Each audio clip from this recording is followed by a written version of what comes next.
तो चलिए हम क्लास स्टार्ट करते हैं। तो क्लास स्टार्ट करने से पहले मैं बता देता हूँ हमारा टॉपिक रहेगा आज का टेंस टॉपिक से हम स्टार्ट करेंगे और इसके रिगार्डिंग कुछ डाउट्स होंगे सबके। जब भी ये वीडियो आएगी यूट्यूब के ऊपर तो सभी देखेंगे तो सबको लगेगा कि ये किस किस के लिए बेनिफिट है, कौन कौन सी क्लास के बच्चे इसको पढ़ सकते हैं। तो मैं पहले ही वो डाउट्स क्लियर कर देता हूँ कि ये किस किस के लिए बेनिफिट रहेगी। तो सबसे पहले इसका जो बेसिक्स होगा, जहाँ से ये स्टार्ट होगा टॉपिक,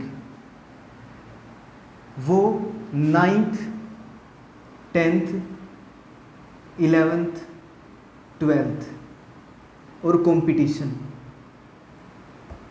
ये सबके लिए बेनिफिट रहेगा। इसको कोई भी पढ़ सकता है। इसकी जो स्टार्टिंग की होगी ड्यूरेशन मान लो 1 आवर तक की, तो वो सबके लिए बेनिफिट रहेगी, उसको कोई भी पढ़ सकता है, ठीक है। तो उसके बाद तो मैं इसको प्रेफरेंस दे के चलूँगा, वो होगी कंपटीशन की। तो कंपटीशन की जो प्रिपरेशन करेंगे वो इसको कंप्लीट देख सकते हैं, ठीक है। फिर नेक्स्ट, तो ये टॉपिक किस किस टॉपिक से रिलेट करेगा, पहले ही ये मैंने टॉपिक क्यों स्टार्ट करवाया। तो टेंस से स्टार्ट कराया है। जो बेसिक्स होते हैं, पार्ट्स ऑफ स्पीच या फिर कुछ और प्रॉब्लम्स आती हैं, उसकी मैं एक सेपरेट वीडियो और बना दूंगा। तो मैंने पहले टेंस से स्टार्ट कर दिया है। तो इससे रिलेटेड टॉपिक्स हैं नरेशन और वॉइस, ये बिल्कुल इससे रिलेटेड टॉपिक है। अगर हम ये टॉपिक पहले नहीं पढ़ेंगे तो ये हमारे समझ नहीं आएंगे। तो ठीक है, अब मैं टेंस टॉपिक की स्टार्टिंग कर देता हूँ। अब यहाँ से हमारा टॉपिक स्टार्ट हो जाएगा। बिल्कुल ये बिल्कुल स्टार्टिंग से है, बिल्कुल बेसिक लेवल से। जिसको कुछ भी नहीं आता इसके अंदर वो भी इसको बिल्कुल आराम से सीख सकता है फिर, ठीक है। तो अब मैं स्टार्ट करता हूँ। तो टेंस के अंदर सबसे पहले मैं बात करता हूँ टाइम की, क्योंकि टेंस कॉम्बिनेशन होता है टाइम और एक्शन का। तो सबसे पहले मैं बात कर रहा हूँ टाइम की। तो टाइम के रिगार्डिंग काफ़ी सारे डाउट्स होते हैं। जैसे मैं मान लूँ एक पॉइंट मान लिया मैंने, ये प्रेजेंट का टाइम है, इसको मैंने प्रेजेंट मान लिया। अब इससे आगे भी कोई टाइम होगा और इससे पीछे भी कोई टाइम होगा। अब प्रेजेंट टाइम से जो पीछे का टाइम होगा वो होगा हमारा पास्ट टाइम, और प्रेजेंट टाइम से आगे का टाइम होगा वो होगा फ्यूचर का टाइम। तो ये बिल्कुल स्टार्टिंग से है। ये स्टार्टिंग में टाइम की बात कर लेते हैं हम पहले। तो प्रेजेंट टाइम से बिल्कुल 1 सेकंड पीछे तक का टाइम, बिल्कुल जस्ट अ सेकंड, वो भी क्या होगा, पास्ट। और जस्ट अ सेकंड आगे की बात करेंगे, जो इमेजिनेशन होता है वो रियल नहीं होता है, तो उसको बोलेंगे हम फ्यूचर, ठीक है। इतनी बात क्लियर होगी। अब प्रेजेंट से पीछे की, अब कईयों के डाउट रहता है कि मतलब जो पास्ट हिस्ट्री होती है वो पास्ट होता है। बिल्कुल नहीं, वो पास्ट नहीं होता। प्रेजेंट टाइम से पीछे की 1 सेकंड तक का टाइम भी क्या होता है, वो क्या होता है, पास्ट होता है। तो अब मैं यहाँ से और थोड़ा आगे बढ़ लेते हैं। ये बिल्कुल टाइम के बारे में मैंने बता दिया। अब बात कर लेता हूँ मैं एक्शन की, कि एक्शन किस टाइप से होता है। अब एक्शन जैसे अभी जो हम प्रेजेंट टाइम के अंदर जो भी काम कर रहे हैं, इसका मतलब कि मैं कॉन्टिन्यूस एक्शन की बात कर रहा हूँ। जो भी काम हम प्रेजेंट टाइम के अंदर करेंगे, कर रहे होंगे, तो उसको कौन सी प्रोसेस बोल देंगे, कॉन्टिन्यूस प्रोसेस। ये होगी कॉन्टिन्यूस प्रोसेस। जैसे कि अब मैं पढ़ा रहा हूँ, आई एम टीचिंग, तो एट प्रेजेंट जो भी एक्शन मैं कर रहा हूँ तो वो कौन सा एक्शन होगा, कॉन्टिन्यूस एक्शन होगा। इतनी बात पक्का समझ आ गई होगी। चलिए आगे बढ़ लेते हैं इससे। ये हो गया कॉन्टिन्यूस एक्शन। अब बात ये है कि इससे अलग जो एक्शन होते हैं वो थोड़ा सा कंफ्यूजिंग होते हैं। कॉन्टिन्यूस एक्शन होता है बिल्कुल इजी है कि प्रेजेंट टाइम के अंदर जो भी एक्शन है तो उससे हम समझ जाते हैं कि कॉन्टिन्यूस एक्शन है। लेकिन इसके अलावा जो भी मतलब कि एक्शन के टाइप्स होते हैं वो थोड़ा सा हमें कंफ्यूज कर देते हैं। जैसे कि अब मैं अभी जो पढ़ा रहा हूँ उससे 1 घंटे बाद की बात करूँगा, तो 1 घंटे मान के चलो मैं 2 घंटे तक पढ़ाऊँगा, तो 1 घंटे के बाद की बात करूँगा आफ्टर 1 आवर, तो तब तक मैंने कुछ ना कुछ तो पढ़ा दिया होगा। इसका मतलब है कुछ ना कुछ उसके अंदर कंप्लीट हो चुका होगा, कुछ ना कुछ पढ़ा दिया होगा। तो वो क्या होगा, उसके अंदर एक कंप्लीट एक्शन भी हो गया और उसके बाद भी वो कॉन्टिन्यूस है, क्योंकि मैं तब भी पढ़ाऊँगा, क्योंकि 2 आवर की तक की क्लास होगी तो कुछ ना कुछ एक्शन कंप्लीट हुआ होगा, कुछ ना कुछ तो पढ़ाया होगा। तो उस एक्शन को हम बोल देते हैं perfect continuous, perfect continuous process, क्योंकि कुछ उसका पार्ट कंप्लीट है और उसके बाद भी वो कॉन्टिन्यूस है, तो उसको बोल देंगे परफेक्ट कॉन्टिन्यूस एक्शन। जब भी कोई काम कंप्लीट होता है तो उसको हम बोल देते हैं वो परफेक्ट एक्शन है, वो कंप्लीट एक्शन है। तो इस प्रोसेस को हम क्या नाम दे सकते हैं, परफेक्ट कॉन्टिन्यूस प्रोसेस। अब ये भी बात है कि 2 घंटे, अब जब 2 घंटे कंप्लीट हो जाएंगे तो क्लास ख़त्म भी हो जाएगी, ये जो एक्शन का टाइप है ये कंप्लीट भी हो जाएगा, तो उसको हम क्या बोल देंगे, परफेक्ट प्रोसेस, उसको बोल देंगे परफेक्ट प्रोसेस। इतनी बात बिल्कुल इजीली समझ आ गई होगी। अब जैसे मैं कोई एक मजदूर है, उसको कोई काम दे दूं कि ये ईंटें उठा के वहाँ पे रखनी है तुम्हें एक कोई दूसरी जगह पे, तो उसने स्टार्ट कर दी। वो जैसे ही उसने उठाई ईंट और स्टार्ट कर दी तो उसको नाम दे दूंगा मैं कॉन्टिन्यूस प्रोसेस। ठीक है, इतनी बात समझ आ गई होगी। उसके बाद मैंने उसको लगा दिया काम पे, वो उसने स्टार्ट कर दिया वो एक्शन, तो जैसे ही मैं बीच में चला गया कि उसने आधी, मतलब कि वो आधा एक्शन था वो कंप्लीट कर दिया था, तो मैंने जाके बीच में चेक किया, जब मैंने जाके बीच में चेक किया तब वो कंप्लीट, तब वो कॉन्टिन्यूस कर भी रहा था उसको, और कुछ उसने काम कर भी दिया था। तो वो जब बीच में गया तब जाके मैंने नोटिस किया, तो वो कौन सी प्रोसेस थी, परफेक्ट कॉन्टिन्यूस प्रोसेस थी। और काफ़ी टाइम बाद मैंने जाके चेक किया तो उसने वो काम कंप्लीट भी कर दिया था, तो उसको मैं बोल दूंगा परफेक्ट प्रोसेस। अब ये 3 टाइप के एक्शन थे, ये आगे होंगे सबको समझ।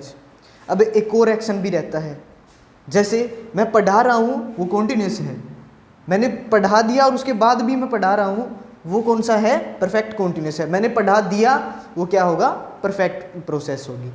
अब एक और चीज़ है, जैसे मैं बोल दूँ मैं पढ़ाता हूँ, मैं इसको हिंदी में ही लिख रहा हूँ, मैं पढ़ाता हूँ, जैसे कि आई टीच। अब ये कौन सी प्रोसेस है, ये तो सर ना तो ये मैं पढ़ा रहा हूँ, ना मैंने कुछ पढ़ाया है और उसके बाद भी पढ़ा रहा हूँ, ना मैंने इसको कंप्लीट पढ़ाया है। तो ये एक और एक्शन है जिसके अंदर कुछ भी डेफिनेट नहीं है, कि इन तीनों में से कुछ भी उसका पार्ट जो है डेफिनेट नहीं है। तो ये एक और टाइप निकल के आ गई, जिसको मैं नाम दे सकता हूँ इनडेफिनेट प्रोसेस, क्योंकि जिसके अंदर कुछ भी डेफिनेट ना हो तो उसको क्या नाम दे सकते हैं, इनडेफिनेट प्रोसेस। उम्मीद है इतनी बात समझ आ गई होगी। जैसे मैं खाना खा रहा हूँ तो कौन सा प्रोसेस है, कॉन्टिन्यूस है, आई एम ईटिंग। जैसे मैंने कुछ खा लिया होगा उसके बाद भी मेरी प्रोसेस वो कॉन्टिन्यू है, तो परफेक्ट कॉन्टिन्यूस है। अब जैसे मैं बोल दूँ मैं खाऊंगा, तो वो तो इन तीनों में से किसी का भी पार्ट नहीं है। अगर इन तीनों में से किसी का भी वो पार्ट नहीं है तो वो कौन सा है, इनडेफिनेट है, उसके अंदर कुछ भी डेफिनेट नहीं है। ठीक है, उम्मीद है इतना समझ आ गया होगा। और इसको मैं जस्ट ए सेकंड के लिए पॉज कर देता हूँ, तब तक नोट कर लेना, फिर मैं इसको साफ कर दूंगा। पॉज कर दे, होगी स्टार्ट।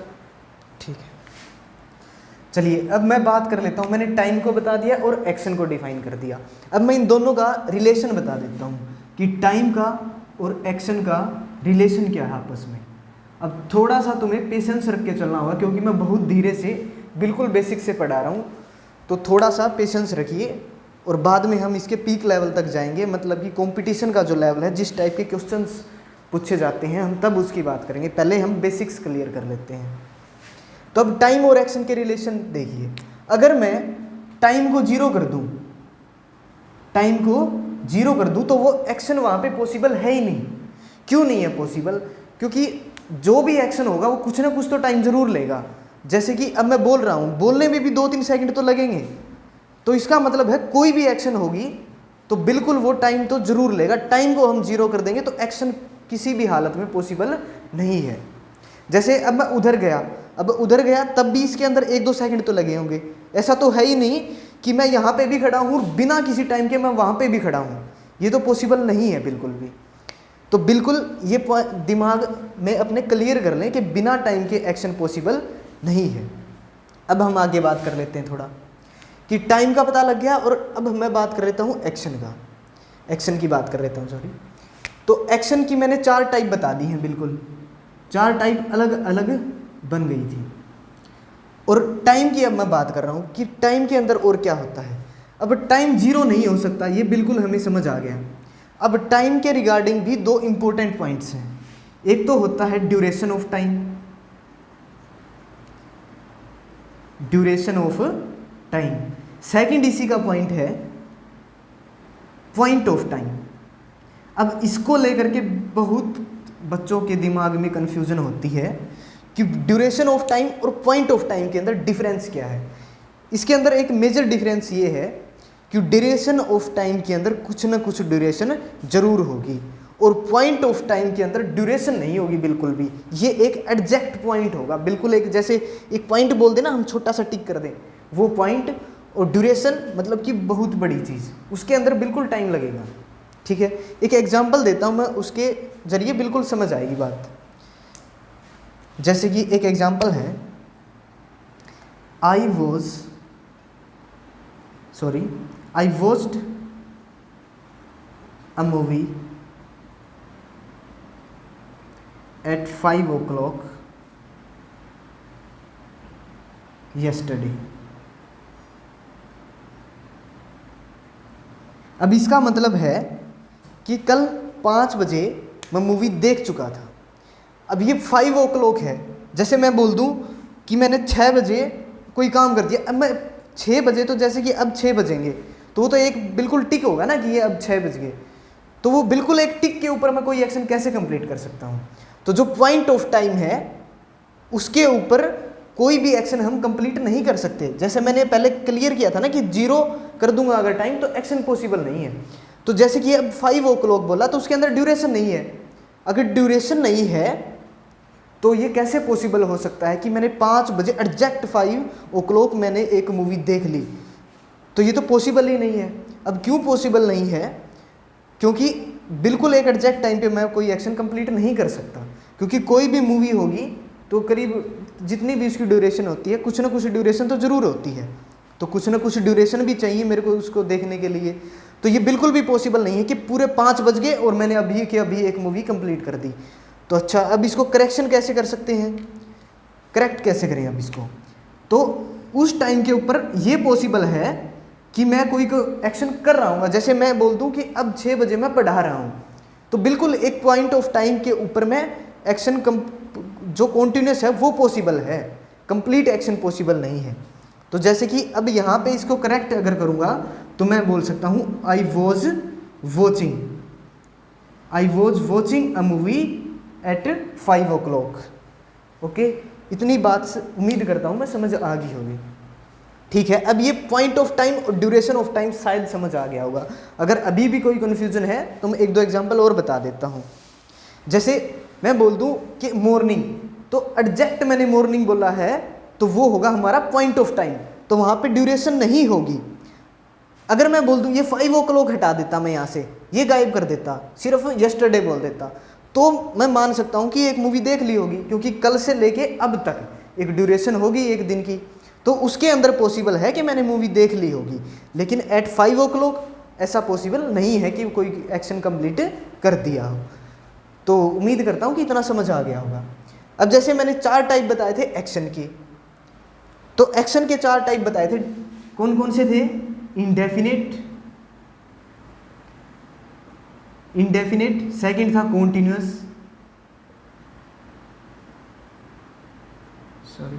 कॉन्टिन्यूस, थर्ड था परफेक्ट कॉन्टिन्यूस, और फोर्थ पॉइंट था मेरा परफेक्ट। अब ये 4 टाइप के थे। अब जैसे ही मैं टाइम के टाइप बोल रहे थे मैंने 3, एक था प्रेजेंट,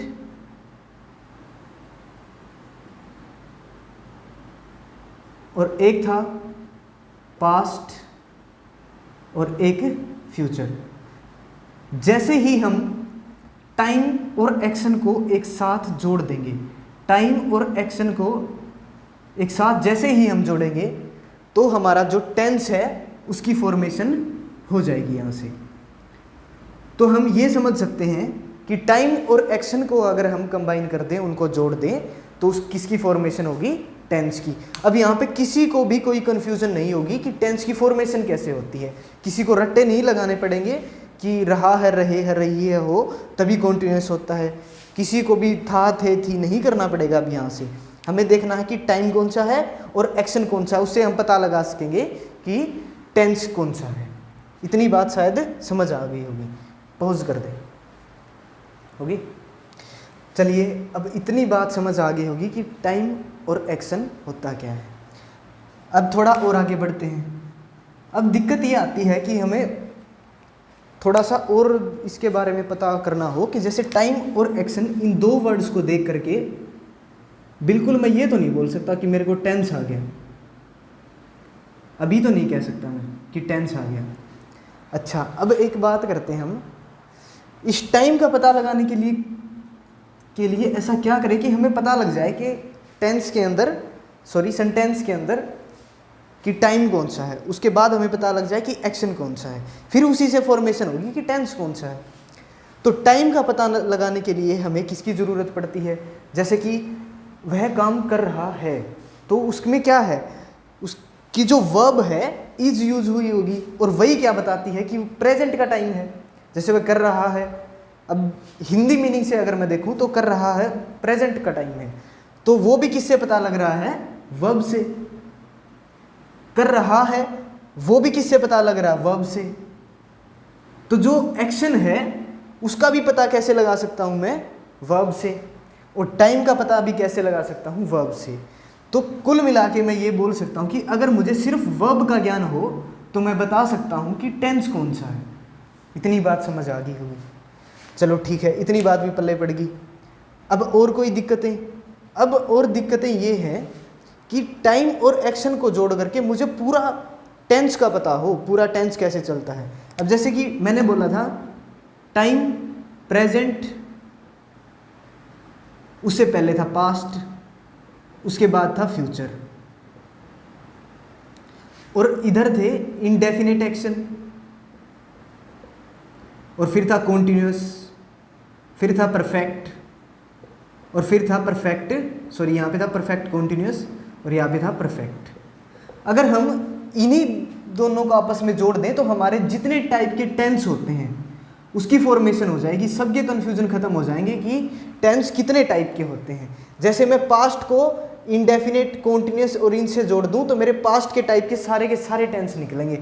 ये काम जो भी ये इस वीडियो को देखेगा वो खुद कर लेगा कि पहले पास्ट इंडेफिनिट, फिर पास्ट कॉन्टिन्यूअस, फिर पास्ट परफेक्ट, फिर past perfect continuous, sorry past perfect, फिर प्रेजेंट के अंदर इंडेफिनिट, फिर प्रेजेंट के अंदर कॉन्टिन्यूअस, फिर प्रेजेंट के अंदर परफेक्ट कॉन्टिन्यूअस, फिर प्रेजेंट के अंदर परफेक्ट। इसी टाइप से फ्यूचर के। तो जैसे ही हम इन तीनों को उन चार के साथ मल्टीप्लाई करते हैं तो 12 होंगे, और इन्हीं 12 टाइप्स को टेंस बोलते हैं। इतनी बात क्लियर होगी। ठीक है, अब हम थोड़ा सा और आगे चलते हैं इसमें। तो मैंने बता दिया कि वर्ब से टाइम का पता लग जाएगा, वर्ब से ही एक्शन का भी पता लग जाएगा। जैसे अभी ये थोड़ा बेसिक नॉलेज थी, अब मैं सेंटेंस के थ्रू समझाता हूँ कि कैसे हम समझेंगे कि टेंस किस टाइप से होता है। जैसे मैं एक सेंटेंस बोल देता हूँ, he is doing his work, he is doing his work. अब ये एक सेंटेंस है, बिल्कुल इजी सा सेंटेंस है। जैसे कि इस इज को देख करके मैं बता सकता हूं कि ये प्रेजेंट का है, और अब इस वर्ब की फर्स्ट फॉर्म प्लस आईएनजी को देख के मैं बता सकता हूं कि ये कौन सा एक्शन है? कॉन्टिन्यूअस एक्शन है दोनों के दोनों वर्ब। ये इसकी हेल्पिंग वर्ब है और ये इसकी मेन वर्ब है। तो इस दोनों टाइप्स की वर्ब को देख करके मैंने बता दिया कि कौन सा टेंस है, प्रेजेंट कॉन्टिन्यूअस टेंस है। अब सभी को ये दिक्कत आई होगी कि सर आपको तो पहले से ही पता था, बता दिया प्रेजेंट कॉन्टिन्यूअस टेंस है। अब जिसको बिल्कुल भी नहीं आता उसके लिए तो अभी भी ये थोड़ा मुश्किल है। तो मैं इसको बिल्कुल बताता चलूँगा कि किस टाइप से हम बिल्कुल सारा इसके बारे में पढ़ करके कैसे बता सकते हैं कि टेंस है कौन सा। तो जैसे सबसे पहली बेसिक बात कि हेल्पिंग वर्ब और मेन वर्ब का ही पता हो मुझे, तो इस बात का ध्यान रखें, इज को देख करके ये ना बोल दें कि ये हेल्पिंग वर्ब है, ये कभी मेन वर्ब नहीं हो सकती। जैसे मैं एक सेंटेंस दे दूं, he is a good person, तो अब इसके अंदर ये मेन वर्ब है, ठीक है, इतनी बात समझ आ गई होगी। अब जैसे बोल दूँ he has been doing his work, तो हैज़ उसके अंदर क्या है, उसकी हेल्पिंग वर्ब है। और फिर बोल दूँ ही हैज़ अ पेन, तब वो उसके अंदर क्या है, उसकी मेन वर्ब है।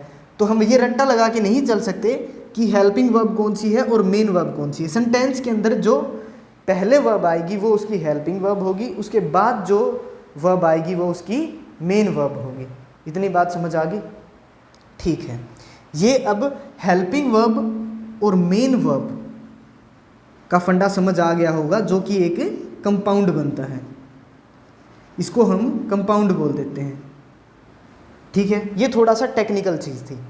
अब आगे चल लेते हैं इसके अंदर। अब इतनी बात समझ आ गई होगी, ये इसकी हेल्पिंग वर्ब है और वो मेन वर्ब है। इसको देख के मैं बता सकता हूँ कि ये प्रेजेंट का टाइम है, इसको देख करके बता सकता हूँ कि कॉन्टिन्यूस एक्शन है। अभी भी कईयों के बिल्कुल कंप्लीटली समझ नहीं आया होगा कि किस टाइप से चल रहा है ये, ठीक है। इसके अंदर मैं थोड़ा सा और आगे बढ़ाता हूँ और बताता हूँ इसके अंदर। अब सबसे बड़ी कन्फ्यूज़न है कि वर्ब से पता लग रहा है कि टेंस है, टेंस है कौन सा। तो हम वर्ब को ही देखते हैं। पहले एक बार यहाँ पे पॉज कर लेना और इसको नोट कर लें, फिर हम आगे बढ़ते हैं। कर दे, कर दी, बता के करा। चलिए अब हम आगे बढ़ लेते हैं थोड़ा और। अब यहाँ से बिल्कुल टेक्निकल चीज़ें स्टार्ट हो गई हैं, मतलब कि पीछे वाला तो बिल्कुल ही बेसिक था। अब यहाँ से फॉर्मेशन स्टार्ट होगी किसकी, टेंस की। हमारे दिमाग के अंदर जो चीज़ें हमें थोड़ा बहुत याद भी रखनी पड़ेंगी। जैसे अब मैं बता देता हूँ, सबसे पहले यहाँ से स्टार्ट हो गया वर्ब फॉर्म्स। जो वर्ब की फॉर्म्स हैं उनके बारे में हम बात कर लेते हैं कि वर्ब की फॉर्म्स कौन सी होती हैं। सबको पता है कि वर्ब की एक फर्स्ट फॉर्म होती है, इतना सबको पता है, पढ़े हुए हैं सब पहले भी। फिर एक वर्ब की सेकंड फॉर्म भी होती है, फिर वर्ब की थर्ड फॉर्म होती है, बिल्कुल होती है, वर्ब की थर्ड फॉर्म होती है। फिर एक वर्ब की फर्स्ट फॉर्म प्लस आईएनजी होती है। ये इस टाइप से 4 फॉर्म्स होगी। उसको हम फोर्थ फॉर्म नहीं बोलते, उसको वर्ब की फर्स्ट फॉर्म प्लस आईएनजी ही बोलते हैं। अब वर्ब की जो फर्स्ट फॉर्म है ये हमारी हैबिट को शो करती है, जो हम डेली रूटीन के अंदर चीज़ करते हैं। तो इसका मतलब है वर्ब की फर्स्ट फॉर्म होगी एक जो डेली रूटीन को शो करेगी। तो वर्ब की सिर्फ फर्स्ट फॉर्म होगी, वो हैबिट को शो करेगी और प्रेजेंट टाइम को शो करेगी। ये कौन सा टाइम, प्रेजेंट टाइम। अब जब भी सेंटेंस के अंदर सिर्फ दिखे वर्ब की फर्स्ट फॉर्म तो समझ जाना वहाँ पे कौन सा टाइम है, प्रेजेंट टाइम है। जैसे मैं बोल दूँ he is an intelligent person। अब इसके अंदर सिर्फ एक वर्ब है is। अब एक वर्ब है तो सबसे पहली जो वर्ब की फॉर्म होगी उससे हम पता लगाएंगे कि टाइम कौन सा है। तो is ने बता दिया कौन सा टाइम वर्ब की फर्स्ट फॉर्म है, तो टाइम कौन सा, प्रेजेंट का टाइम। और उसके बाद कोई और वर्ब ना हो तो समझ जाना कि वो कौन सा एक्शन है, इंडेफिनिट। तो ये कौन सा एक्शन हो गया, कौन सा टेंस होगा हमारा, प्रेजेंट इंडेफिनिट टेंस। उम्मीद है इतनी बात समझ आ गई होगी। फिर है सेकंड, वर्ब की सेकंड फॉर्म। अब वर्ब की सेकंड फॉर्म है वो बताएगी पास्ट के एक्शन को, पास्ट के टाइम को, ये बताएगी पास्ट टाइम को। जैसे कि they had been doing their work, from 2 hours। ठीक है, इसको कट कर लो। पास्ट का एक्शन है ना, पास्ट से प्रेजेंट से जोड़ना है हमें, तो इसको कर लो सिंस मॉर्निंग। ठीक है, अब ये देखो ये वर्ब की सेकंड फॉर्म है, तो यहाँ से हमें पता लग गया वर्ब की सेकंड फॉर्म है तो टाइम कौन सा है, पास्ट का टाइम है। अब ये क्या है फिर, अब इसको क्लियर करता हूँ मैं इसको बता के। अभी इतना समझ लो कि वर्ब की सेकंड फॉर्म होगी वो कौन सा टाइम बताएगी, पास्ट का टाइम बताएगी। अब वर्ब की थर्ड फॉर्म क्या शो करती है? वर्ब की थर्ड फॉर्म शो करती है एक कंप्लीट एक्शन को। कौन सा एक्शन? Complete action. कि एक्शन क्या है? वो कंप्लीट हो चुका है। ठीक है। वर्ब की फर्स्ट फॉर्म प्लस आईएनजी, ये तो सबको ही पता होगा कि ये कॉन्टिन्यूस एक्शन को शो करती है। कौन सा एक्शन? Continuous action. अब ये कौन सी फॉर्म है? ये थर्ड फॉर्म होगी। अगर ये थर्ड फॉर्म है तो कंप्लीट एक्शन को शो करेगी। तो यहां पे कौन सा है? कंप्लीट एक्शन का मतलब मैंने पहले ही बताया था, परफेक्ट। तो इसका मतलब है ये क्या है? परफेक्ट। और ये क्या है? वर्ब की फर्स्ट फॉर्म प्लस आईएनजी, तो कॉन्टिन्यूस। तो कौन सा टेंस होगा? Past perfect continuous tense. तो हम इजीली पता लगा पा रहे हैं यहाँ पे कि टेंस का पता लगाना हो तो हमें पहले वर्ब के बारे में ज्ञान हो सारा। तो जैसे मैंने पहले बताया है कि वर्ब की फर्स्ट फॉर्म होगी वो प्रेजेंट टाइम को शो करेगी, वर्ब की सेकंड फॉर्म होगी वो पास्ट के टाइम को शो करेगी, वर्ब की थर्ड फॉर्म होगी वो कंप्लीट एक्शन को शो करेगी, और वर्ब की first form plus ING continuous action को शो करेगी। अब एक और चीज़ रहती है, अगर मैं कह दूं कि वर्ब की फर्स्ट फॉर्म प्लस एस या ई एस, तो उसको क्या बोलती हैं? बहुत बच्चों के ये कन्फ्यूज़न रहता है कि वर्ब की फर्स्ट फॉर्म के पीछे एस या ई एस लगता है तब क्या होता है। तो सब सोचने लगते हैं कि एस या ई एस लगता है तो प्लूरल हो जाता है। वर्ब की फर्स्ट फॉर्म के अंदर हम ऐड करते हैं एस या ई एस को, तो उसको बनाते हैं हम सिंगुलर फॉर्म। ये बात ध्यान रखना।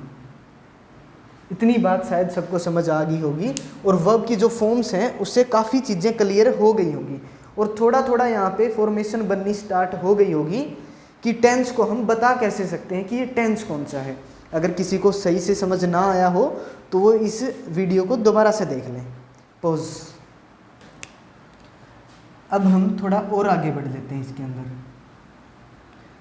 वर्ब की दो फॉर्म्स होती हैं, एक हेल्पिंग वर्ब और एक मेन वर्ब। अब मेन वर्ब की टाइप्स बहुत सारे हैं। हेल्पिंग वर्ब्स के टाइप दो होते हैं, एक इसकी बेसिक फॉर्म होती है और सेकंड टाइप होती है इसकी मोडाल्स। मोडाल्स इसको हम अलग से रख के चलते हैं, अभी हम सिर्फ इसके बारे में पढ़ लेते हैं कि जो बेसिक्स फॉर्म होती हैं वो किस टाइप से होती है। जो बेसिक्स फॉर्म होती हैं ये बी, हैव और डू, ये सिर्फ 3 टाइप की होती हैं बेसिक के अंदर। मैं इनको क्लियर कर दूंगा, काफ़ी चीज़ें क्लियर हो जाएंगी इनसे। जैसे बी की जो फॉर्म होती है वो होती है इज, एम और आर, ये होती है फर्स्ट फॉर्म, और इधर मैं सेकंड फॉर्म लिख दूंगा, इधर थर्ड फॉर्म लिख दूंगा, और उसी की कॉन्टिन्यूस फॉर्म को मैं यहाँ पे लिख दूंगा। तो इज, एम, आर ये वर्ब की फर्स्ट फॉर्म के अंदर काउंट होती हैं, ये बी की फॉर्म होती है। सेकंड फॉर्म होती है इसकी वोज या फिर वर। अब इसको सब समझते हैं कि ये सिर्फ आई के लिए होता है, ये इसकी सिंगुलर फॉर्म होती है, ये इसकी प्लूरल फॉर्म होती है। ये भी सिंगुलर फॉर्म है और ये भी प्लूरल फॉर्म है।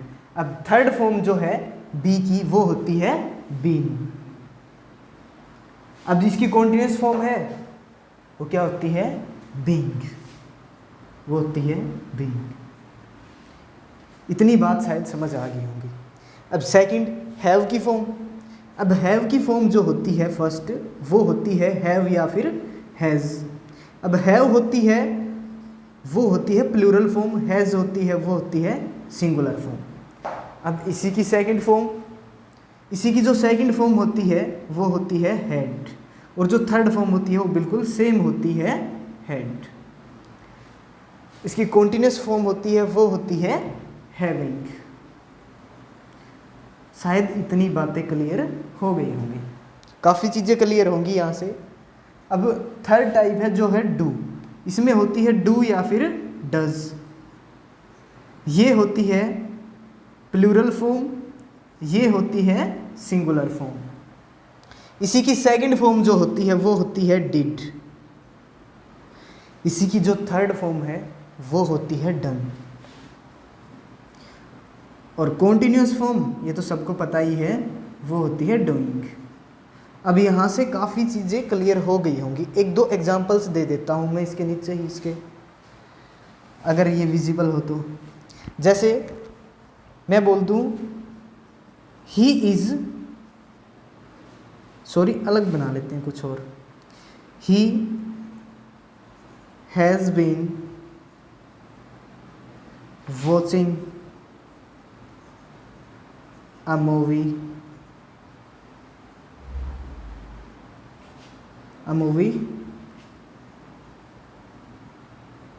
till 2 hours. He has been watching a movie till 2 hours. इसका मतलब है कि वो 2 घंटे से एक मूवी देख रहा है। अब जो हैज़ है, मैंने क्या बताया था इसके अंदर, जो वर्ब की फर्स्ट फॉर्म होगी वो कौन सा टाइम बताएगी, प्रेजेंट का, और सिंगुलर फॉर्म है क्योंकि ही जो सब्जेक्ट है वो सिंगुलर है, तो इसकी फॉर्म भी जो होगी वो क्या होगी, सिंगुलर होगी। तो इसका मतलब मैं इसको देख करके बोल सकता हूँ ये क्या है, प्रेजेंट है। इतनी बात सबको समझ आई होगी कि ये प्रेजेंट है। अब जो बीन है वो देखो यहाँ पे थर्ड फॉर्म है, और थर्ड फॉर्म मैंने बताया था कंप्लीट एक्शन को शो करती है, और कंप्लीट एक्शन को हम बोलते हैं परफेक्ट। तो इसको मैं बोल सकता हूँ ये है परफेक्ट। अब ये वर्ब की फर्स्ट फॉर्म प्लस है आईएनजी, इसका मतलब ये है कॉन्टिन्यूस, और कोई फॉर्म इसके अंदर वर्ब की नहीं है। तो इसको कंबाइन करके मैं बोल सकता हूँ प्रेजेंट परफेक्ट कॉन्टिन्यूस टेंस। तो अब इसी प्रकार से हम किसी भी सेंटेंस को देख करके ये बता सकते हैं कि वो टेंस है कौन सा। एक और सेंटेंस मैं यहाँ पे लिख देता हूँ, ही इज टीचिंग अस, वो हमें पढ़ा रहा है। इसका मतलब है ये ही जो है सब्जेक्ट है और ये सिंगुलर है, सबको पता है कि ही सिंगुलर है।